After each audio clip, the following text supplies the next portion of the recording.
সংবিধান নিয়ে বিতর্ক আপনি 50 বছর পরে এসে করছেন, 50 বছর পরে এসে সমালোচনা করেন, কিন্তু এটাকে যখন ফ্যাসিস্ট বলবেন তখন 71-এর যারা জনগণ, সেই জনগণ দুঃখ পায়, কষ্ট পায়, কারণ তারা মুক্তিযুদ্ধের মাধ্যমে একটা সংবিধান রচিত হয়েছে। সেই সংবিধানের প্রতি তাদের আনুগত্য না থাকলেও ইমোশন জড়িত আছে। সেকেন্ড রিপাবলিক হলে দুর্নীতি হবে না, গুম হবে না। সেকেন্ড রিপাবলিক হলে আমার দেশের ব্যবসায়ীরা পলিটিক্যাল পার্টিকে ফান্ডিং করে সুবিধা নেবে না। তাহলে এই এনসিপিকে ফান্ডিং যারা দিচ্ছে তারা যে সুবিধা নিচ্ছে না, হাউ ডু উই নো? আমরা কীভাবে এটা জানবো?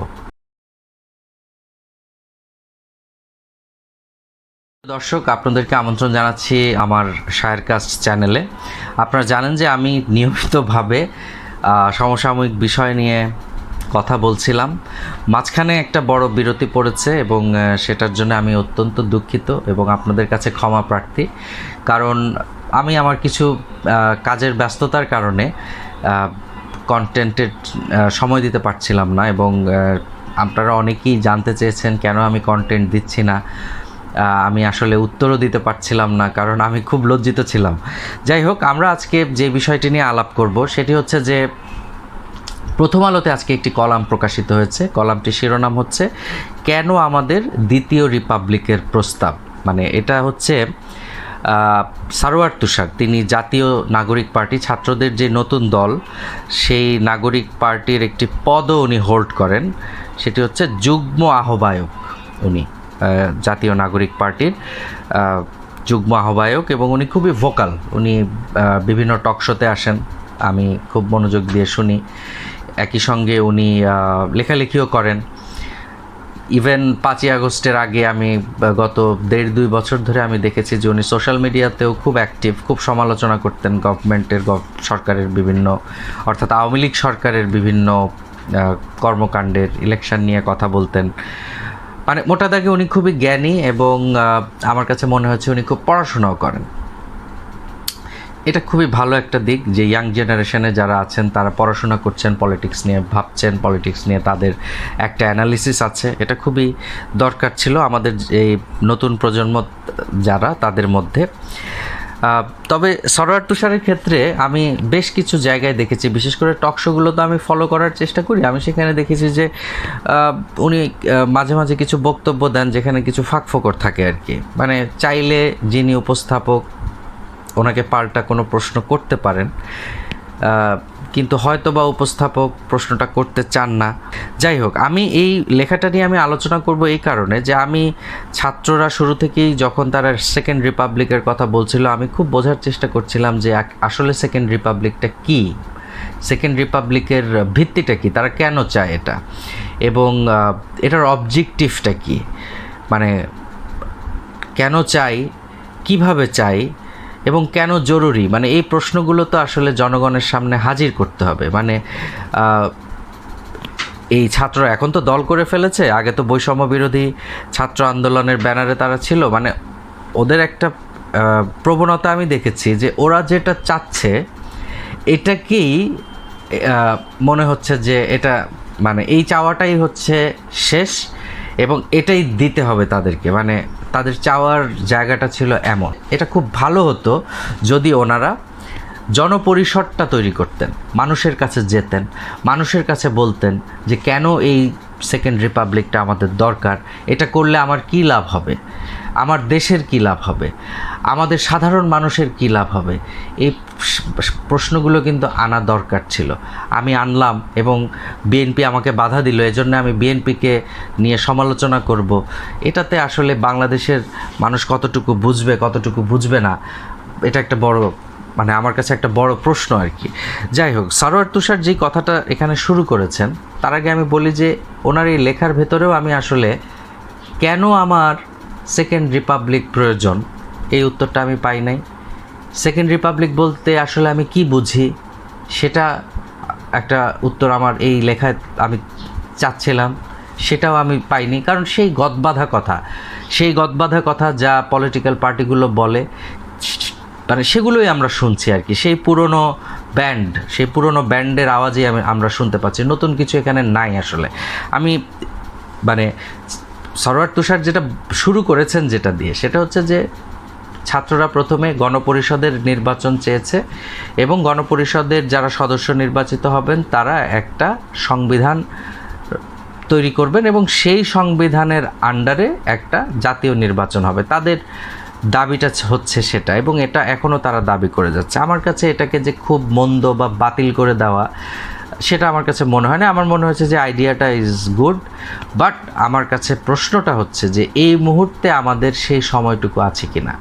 আমরা কি সেই গণপরিষদের দিকে যাব, এরপরে একটা সংবিধান হবে, এরপরে একটা ইলেকশন হবে, মানে এই যে একটা প্রসেস, এই প্রসেসটা আমার কাছে বিলম্বিত একটা প্রসেস মনে হয়, যে এটা একটা দীর্ঘমেয়াদী কাজ এবং সংবিধান প্রণয়ন করতে গেলে এটা একটা হিউজ টাস্ক। এটা একটা মানে আমি আজকে গণপরিষদ গঠন করলাম, 1 মাসের মধ্যে আমার গণপরিষদ সদস্যরা আমার সংবিধান প্রণয়ন করে ফেলবে, বিষয়টা কিন্তু তা না। এটা একটা হিউজ ডিসকাশনের বিষয়। একটা সংবিধানকে খারিজ করে আপনি আরেকটা সংবিধানে ঢুকছেন এবং সেই সংবিধানে শুধুমাত্র পলিটিক্যাল পার্টির কনসেনসাস আপনি নেবেন, সেটা কিন্তু হবে না। সেটা কিন্তু সাধারণ মানুষের পার্টিসিপেশন লাগবে, সিভিল সোসাইটির পার্টিসিপেশন লাগবে। সেটা একটা হিউজ ডিসকাশনের ব্যাপার এবং এজন্যই বিএনপি কিন্তু এটার মধ্যে, যেহেতু তারা পলিটিক্যাল পার্টি, পলিটিক্যালি তারা মানে পলিটিক্যাল ওয়ার্ড তারা ব্যবহার করেছে যে এটা বিলম্বিত করার ষড়যন্ত্র, এবং সেটাকেই হচ্ছে সারোয়ার তুষার সামনে আনছেন বারবার, যে কেন বিএনপি এটাতে ষড়যন্ত্রের গন্ধ পাচ্ছে এটা তাদের কাছে অস্পষ্ট। কিন্তু সারোয়ার তুষারের যেই জায়গাটা এখানে আমি বলবো, যে আমি এর আগেও শুরুতে একটু বলেছি যে আমি মাঝে মাঝে দেখি যে সারোয়ার তুষার যখন কথা বলে কিছু কিছু কথা একটু একটু ফাঁক রেখে দেন, মানে ইতিহাসের যেই একটা ধারাবাহিক জায়গা, সেই ধারাবাহিক জায়গাটাতে তিনি একটা ফাঁক রেখে চলে যান এবং এটা বোঝাটা একটু দুষ্কর। যেমন আমি ওনাকে ওনার লেখা থেকেই আমি একটা জায়গা বলি, এই একই কথা কিন্তু আমি ওনাকে একটা টক শোতেও বলতে শুনেছি। এরপরে উনি বলছেন যে আসলে নতুন দলের নীতি নির্ধারণী পর্যায়ের নেতারা বলছেন রাষ্ট্র কাঠামোর গণতান্ত্রিক সংস্কার না করে শুধু নির্বাচন আয়োজনের মাধ্যমে গণতন্ত্র নিশ্চিত করা সম্ভব নয়। নির্বাচনী ব্যবস্থা বাংলাদেশে অতীতে ছিল, কিন্তু কোনো দলকেই বাধ্য করা ছাড়া ক্ষমতাচ্যুত করা যায়নি। আমি এই আপনার প্রথম যে মানে এই লাইনের 1 লাইন আগে যেটা, যে আসলে নতুন দলের নীতি নির্ধারণী পর্যায়ের নেতারা বলছেন রাষ্ট্র কাঠামোর গণতান্ত্রিক সংস্কার না করে শুধু নির্বাচন আয়োজনের মাধ্যমে গণতন্ত্র নিশ্চিত করা সম্ভব নয়, এই লাইনটা নিয়ে আমি আলোচনা করব। একই সঙ্গে উনি যেটা বলছেন যে কোনো দলকেই বাধ্য করা ছাড়া ক্ষমতাচ্যুত করা যায় নাই, এই যে কোনো দলকেই বাধ্য করা ছাড়া ক্ষমতাচ্যুত করা যায় নাই, এইটা অর্ধসত্য, এটা পূর্ণ সত্য নয়। আমি যদি 75-এ কী ঘটেছে, বঙ্গবন্ধু সরকারে ছিল এবং হি ইজ ব্রুটালি মার্ডার্ড, মানে ওনাকে ব্রুটালি মেরে ফেলা হয়েছে। এখানে বাধ্য কিভাবে করেছে আমি ঠিক জানি না। জিয়াউর রহমান তিনি রাষ্ট্রপতি ছিলেন, হি ওয়াজ অলসো ব্রুটালি মার্ডার্ড, ওনাকেও মেরে ফেলা হয়েছে। এটা কি বাধ্য করা, নাকি আমি মেরে হত্যা করে আমি ক্ষমতা দখল করেছি, কোনটা? মানে আপনি এটাকে কিভাবে লেজিটিমাইজ করেন, এটার ভিতরে আমি ঠিক বুঝতে পারলাম না। এবং পরবর্তীতে এরশাদ আসলো, হ্যাঁ এরশাদকে বাধ্য হতে হয়েছে ক্ষমতাচ্যুত হতে, দিস ইজ ট্রু, তাকে বাধ্য করা হয়েছে, সে ক্ষমতা আঁকড়ে থাকতে চেয়েছে এবং তাকে বাধ্য করা হয়েছে। এরপরে 90-এ আমাদের গণতন্ত্র ফিরল একটি নির্বাচন ব্যবস্থার মাধ্যমে, তত্ত্বাবধায়ক সরকার ব্যবস্থার মাধ্যমে একটা নির্বাচন হলো, সেই নির্বাচনে বিএনপি আসলো এবং 96 সালে বিএনপি কী করলো, ক্ষমতা ছাড়তে চাইলো না এবং তাকে আবার একটি 15ই ফেব্রুয়ারির একটি ইলেকশন করে সংসদে গিয়ে আবার তত্ত্বাবধায়ক সরকার বিল পাশ করে আবার আরেকটা দ্রুততম সময়ে আরেকটা ইলেকশন তাদেরকে দিতে হলো। আপনি ঠিক বলেছেন সারোয়ার তুষার, বাধ্য করা হয়েছে। এরপরে 96-এর ইলেকশনে আওয়ামী লীগ ক্ষমতায় আসলো। এরপরে কি হয়েছে, আওয়ামী লীগকে কি ক্ষমতা ছাড়তে বাধ্য করা হয়েছিল? আমি এজন্যই বলেছি যে আপনি অর্ধসত্য বলেন। আপনি যেহেতু আওয়ামী লীগ ক্ষমতা ট্রানজ্যাকশন করেছে সুষ্ঠুভাবে, আপনি এই কথাটা বলতে হয় চান না, না হয় জানেন না, দুইটার একটা। আপনি এটা বলতে চান না আমার মনে হয় আর কি, কারণ বলতে গেলে আওয়ামী লীগের পক্ষে একটা ভালো কথা বলতে হবে। এখন এই মুহূর্তে তো আওয়ামী লীগকে যত আপনি গালি দিবেন, যত আপনি তাকে ভৎসনা করবেন, ততই হচ্ছে পপুলিস্ট হওয়া, ততই জনপ্রিয় হওয়া। এটা তো এখনকার সময়ের ট্রেন্ড। তো আপনি সেই ট্রেন্ডের বাইরে কিন্তু আসতে পারেন নাই। আপনি যদি বাইরে আসতে পারতেন, আপনি বলতে পারতেন যে আওয়ামী লীগ কিন্তু একবার ক্ষমতা ভালো মতো ট্রানজ্যাকশন করেছে, কিন্তু আবার 2001-এ যখন বিএনপি ক্ষমতায় আসলো, আবার 2006-এ বিএনপি আবার এই নির্বাচন ব্যবস্থাকে ইঞ্জিনিয়ারিংয়ের মাধ্যমে ক্ষমতায় থেকে যাওয়ার চেষ্টা করলো এবং আবার তাদেরকে বাধ্য করতে হলো ক্ষমতা থেকে চলে যেতে। এবং এরপরে 1/11 হলো, 1/11-র পরে 2008-এ আবার ইলেকশন হলো। সেই ইলেকশনটা অংশগ্রহণমূলক ফ্রি অ্যান্ড ফেয়ার ইলেকশন হয়েছে। এখন আসিফ নজরুলদের মতো কিছু লোক বলে ওই সময় নাকি ষড়যন্ত্র হয়েছে। I was not a part of the state on that time. আমি তখন সাধারণ একজন ছাত্র, এবং সাধারণ ছাত্র মানে কি, আমি একজন সাধারণ মানুষ, আমি সাধারণ মানুষের সাথেই মিশেছি। আমি ওই সময় দেখেছি আওয়ামী লীগের জনপ্রিয়তা কী পরিমাণ তুঙ্গে ছিল, এবং সেই তুঙ্গে থেকেই তারা ভোটে নির্বাচিত হয়ে এসছে। এবং এরপরে কি 2014-তে আওয়ামী লীগের পপুলারিটি মানে আস্তে আস্তে ডাউন হচ্ছে, এটা তারা বুঝতে পেরে তারা ইলেকশনে ইঞ্জিনিয়ারিং করা শুরু করে দিল। ক্ষমতায় কীভাবে থাকা যায়, 18-র ইলেকশনে রাতে ভোট হলো, 24-এর ডামি ইলেকশন হলো। অর্থাৎ আপনি যেটা বলেছেন সেটা সত্য, কিন্তু অর্ধসত্য। এনসিপিকে, এই জাতীয় নাগরিক পার্টিকে একটা অনুরোধ করব। অনুরোধটা হচ্ছে, আমাদের মুক্তিযুদ্ধের সাথে যতগুলো ডালপালা আছে এগুলোকে অ্যাটাক করা বন্ধ করে দেন, তাহলে আপনি মানুষের ভালোবাসা পাবেন। আপনি 72-এর সংবিধানকে সমালোচনা করতে পারবেন। 72-এর সংবিধান নিয়ে অনেকেই সমালোচনা করেছে। 72-এর সংবিধান নিয়ে 1974 কিংবা 75-এ একটা গবেষণাপত্র আছে, আমার কাছে আছে, এবং সেই গবেষণাপত্রে 72-এর সংবিধান নিয়ে ব্যাপকভাবে সমালোচনা হয়েছে। সেই গবেষণাপত্রের ভেতরে আমার পড়তে কিন্তু খারাপ লাগে নাই, উনি কিন্তু একবারও আঘাত করে নাই সংবিধানে। আপনারা কিন্তু আঘাত করেন। আঘাতটা কোথায়? এই যে আপনারা যখন বলেন 72-এর সংবিধান ফ্যাসিস্ট, 72-এর সংবিধান হচ্ছে মুক্তিযুদ্ধ থেকে জন্মপ্রাপ্ত সংবিধান। আপনাকে রেসপেক্ট দিতে হবে, সম্মান দিতে হবে। এটা 71-এর জনগণ নির্ধারিত হয়েছে 72-এর সংবিধান। 72-এর সংবিধান নিয়ে বিতর্ক আপনি 50 বছর পরে এসে করছেন, 50 বছর পরে এসে সমালোচনা করেন, কিন্তু এটাকে যখন ফ্যাসিস্ট বলবেন তখন 71-এর যারা জনগণ, সেই জনগণ দুঃখ পায়, কষ্ট পায়, কারণ তারা মুক্তিযুদ্ধের মাধ্যমে একটা সংবিধান রচিত হয়েছে। সেই সংবিধানের প্রতি তাদের আনুগত্য না থাকলেও ইমোশন জড়িত আছে। আপনি বিএনপিও দেখবেন বলছে যে 72-এর সংবিধান নিয়ে কেন তারা কথা বলে। কেন বলে বিএনপি? ভালোবাসা থেকে। কারণ বিএনপি কারা বলে আপনি একটু দেখার চেষ্টা করবেন যে কোন লোকগুলো 72-এর সংবিধান নিয়ে কথা বলে। তারা সবাই মুক্তিযোদ্ধারা কথা বলে। আপনাদের বুঝতে হবে যে মুক্তিযোদ্ধারা 72-এর সংবিধানে হয়তো আনুগত্য প্রকাশ করে নাই, কিন্তু ইমোশন আছে যে আমি যুদ্ধ করেছি, জীবনের ঝুঁকি নিয়ে যুদ্ধ করেছি, এই যুদ্ধ করে আমার দেশে একটা সংবিধান এসেছিল এবং এটা আমার দেশের প্রথম সংবিধান।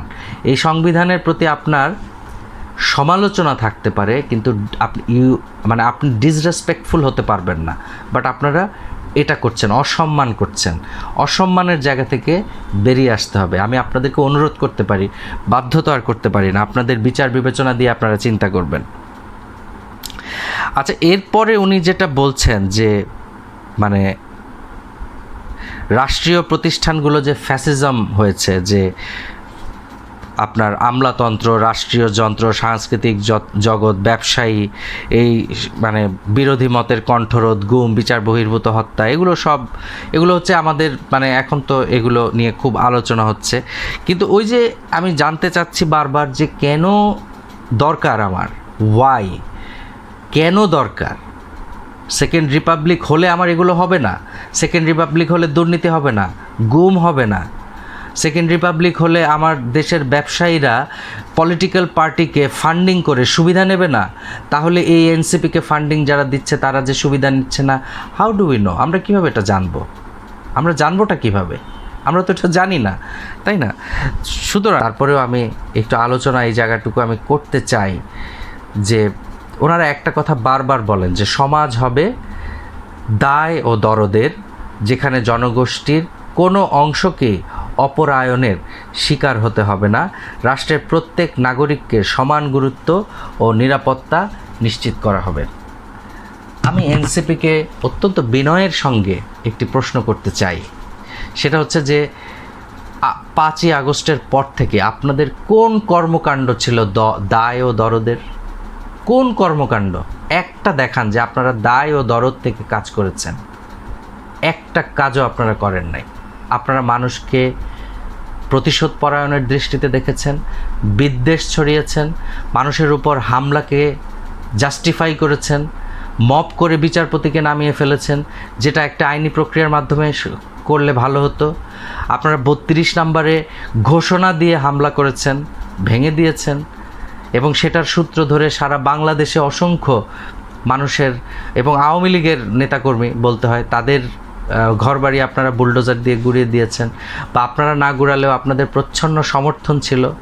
এখানে কোথায় দায় আছে, কোথায় দরদ আছে, কোথায় ভালোবাসা আছে?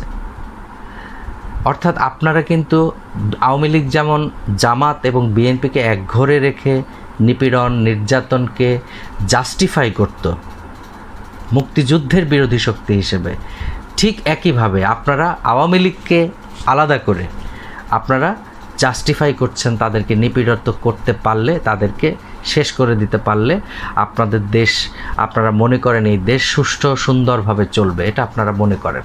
এটা মনে করার কোনো কারণ নেই। আমি একটা স্পষ্ট কথা আপনাদেরকে অনুরোধ করতে চাই, আপনারা দাবি তুলুন, প্রত্যেকটি অপরাধের বিচার করতে হবে, এই দাবিটি তুলুন না। এবং এই অপরাধের বাইরে যারা আছে আপনি তাদের কাউকে ডিস্টার্ব করবেন না, আপনি তাদের কাউকে নিপীড়ন করবেন না। এই জনমতটা তৈরি করেন, আপনি এই কনসেনসাস তৈরি করেন পলিটিক্যাল পার্টিকে বলেন না যে আমরা যেই ক্ষমতায় যাব আমরা আমাদের বিরুদ্ধ মতকে নিপীড়ন করব না। এই কনসেনসাস তৈরি করেন, এই সমঝোতায় আসেন যে আমরা দুর্নীতি করব না, আমরা কেউ কখনো কোনো ব্যবসায়িক প্রতিষ্ঠানের কাছ থেকে টাকা নিয়ে সেই ব্যবসায়িক প্রতিষ্ঠানের পারপাস সার্ভ করব না। লিখিত দেন সবাই মিলে। রাজনৈতিক সংস্কার মানে কাঠামো মানে প্রতিষ্ঠানের সংস্কারকে আপনারা গুরুত্ব দিচ্ছেন, আপনারা ব্যক্তির সংস্কারে গুরুত্ব দিচ্ছেন না, পলিটিক্যাল পার্টির সংস্কারে গুরুত্ব দিচ্ছেন না। বাংলাদেশের কোন পলিটিক্যাল পার্টির ভেতরে গণতান্ত্রিক চর্চা আছে সেটা নিয়ে একটু আলোচনা করেন না আপনারা। আপনি যেই পলিটিক্যাল পার্টি গঠন করলেন সেই পলিটিক্যাল পার্টির ভেতরে কি গণতান্ত্রিক চর্চা আছে? আপনারা যারা নেতৃত্ব স্থানীয় পর্যায়ে রয়েছেন কোন প্রক্রিয়া আপনারা নির্বাচিত হয়েছেন একটু বলেন। সেইটা কি কোনো গণতান্ত্রিক পর্যায়ে বা গণতান্ত্রিক প্রক্রিয়ার ভেতর দিয়ে হয়েছে? আপনারা কি করেছেন যে সব সদস্য সংগ্রহ করে সেই সদস্যদের নির্বাচনের ভিত্তিতে আপনারা কি নেতৃত্ব নির্বাচিত হতে পেরেছেন? সুতরাং আপনারা সেকেন্ড রিপাবলিক চান কি থার্ড রিপাবলিক চান সেটা সাধারণ মানুষ, আপনারা যদি জনপরিসর গঠন করতে পারেন, মানুষের কাছে গিয়ে বোঝাতে পারেন যে কোনটা সেকেন্ড রিপাবলিক, এটা করলে কী লাভ হবে, বাংলাদেশের কী লাভ হবে, আমার কী লাভ হবে, গণপরিষদের নির্বাচন আগে সংবিধান হলে আমার কী লাভ হবে, এগুলো মানুষকে বোঝান। নির্বাচন এবং একমাত্র নির্বাচনই হচ্ছে আপনার দাবি আদায়ের একমাত্র পন্থা। এখানে ওই আগে গণপরিষদ, আগে এই ইউনিয়ন পরিষদ নির্বাচন এসব করে আমার কাছে মনে হয় সময় ক্ষেপণ করা। কারণ আপনাদের দুজন সহকর্মী বা সহযোদ্ধা সরকারের ভেতরে আছেন, আপনারা দলটাকে আর একটু গোছাতে চান এবং তারপরে ওনারা আসবেন, এগুলো সব কিন্তু মানুষ জানে, সাধারণ মানুষ কিন্তু সব জানে। আমাদের একটা সমস্যা হলো কি, আমরা যখন ক্ষমতার গদিতে বসি তখন আমরা ওই ক্ষমতার আশেপাশে যে সব কথাবার্তা হয়, ক্ষমতার আশেপাশে কি হয় যে আপনি অসাধারণ কাজ করছেন, আপনাকে ছাড়া সমস্ত কিছু অচল, মানুষ আপনাকে মাথায় তুলে রেখেছে, কিছু কিছু লোক এগুলো বলে আশেপাশে। তখন আমরাও নিজেদেরকে এম্পাওয়ার মনে করি, আমরাও মনে করি যে আরে আসলেই তো আমি তো মহান। কিন্তু মাটিতে নামেন, সাধারণ মানুষের কাছে যান, একটু কথা বলেন, দেখেন কি বলে, তারা কি ভাবে, তারা কি পারসেপশন আপনার সম্পর্কে। সুতরাং ক্ষমতার বুদবুদ, এই বুদবুদ থেকে বের হন, বুদবুদ থেকে বেরিয়ে সাধারণ মানুষের কাছে আসেন। ওই আওয়ামী লীগের আগের নেতাকর্মীরা এরকম ভাবতো যে সারা দেশের মানুষ তাদেরকে চায়, কথায় কথায় ব্যক্তিগত আলাপেও তাদের মধ্যে বিন্দুমাত্র ধারণা ছিল না যে সাধারণ মানুষ যে তাদের দেখতে পারে না, এটা তারা মনেই করতো না। আর কিছু কিছু নেতাকর্মীর মধ্যে আমি দেখতাম যে খুব প্রাউড ফিল করতো যে আমাকে ভয় পায়। এই বৈষম্য বিরোধী এবং একই সঙ্গে এনসিপির অনেককেই দেখলাম যে খুব প্রাউড ফিল করে যে আমাকে ভয় পায়।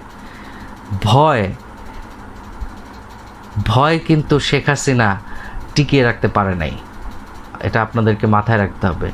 শেখ হাসিনার এই পতন থেকে যদি কেউ শিক্ষা না নেয়, তাহলে এই ঘটনাটি বাংলাদেশের ইতিহাসে আবার ঘটবে। সমস্যা হলো যে আমরা যারা সাধারণ মানুষ, আমরা এটার ভুক্তভোগী হই। আজকে ইলেকশনে না হওয়ার কারণে, দেরি হওয়ার কারণে ইকোনমিক স্ট্যাবিলিটি আসছে না আমাদের দেশে, আইন শৃঙ্খলা পরিস্থিতি ঠিক হচ্ছে না। এটা নিয়েও অনেক ডিসকাশন করা যায় যে কেন নির্বাচনের সাথে এগুলো সম্পর্কযুক্ত, এটা নিয়েও কিন্তু ডিসকাশন করা যায়। এবং অনেকে নিশ্চয়ই জানেন যে একটা ইলেকশনের সাথে, একটা গণতান্ত্রিক সরকারের সাথে ইকোনমি, তার কর্মসংস্থান, তার ব্যাংকিং সেক্টর, তার যেই মানে রাষ্ট্রের যে ম্যানেজমেন্ট, সেটা কি কেন সম্পর্কযুক্ত একটা ডেমোক্রেটিক গভর্নমেন্টের সাথে, সেটা অনেকেই জানেন। আমাদেরকে সেদিকে হাঁটতে হবে। আজকের মতো এখানেই আমি বিদায় নিচ্ছি এবং আশা রাখি এখন থেকে নিয়মিত আলোচনা করব। আপনারা সবাই ভালো থাকবেন।